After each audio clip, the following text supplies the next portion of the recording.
Le second point donc, que je tire de ce discours, c'est les engagements tenus avec la restitution des biens culturels au Bénin et au Sénégal. Dans son discours à Ouaga, le président Macron a souhaité permettre aux Africains, en particulier à la jeunesse, d'avoir accès et non plus seulement en Europe, à leur propre patrimoine et au patrimoine commun de l'humanité.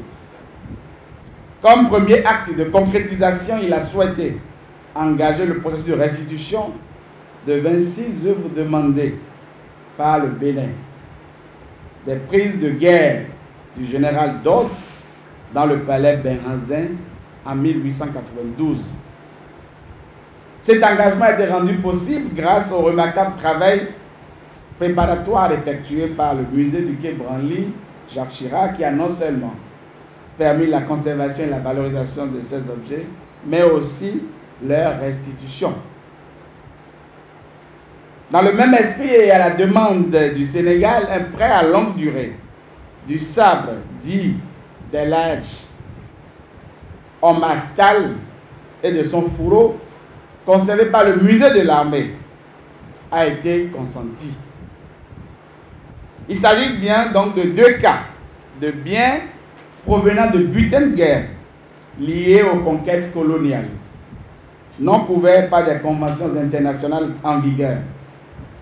Deux cas pour lesquels les conditions de sécurisation, de conservation et de présentation au public ont pu être garanties par les autorités locales, donc béninoises et sénégalaises. Au Bénin, les 26 pièces du trésor de Benrazin ont pour vocation à être présentées au musée des armées et des rois du temps romain, qui va être construit à Abomey. Quant au sabre d'El Hadj Omar Tall, il est d'ores et déjà exposé au musée des civilisations noires de Dakar, dans le cadre d'une convention de longue durée.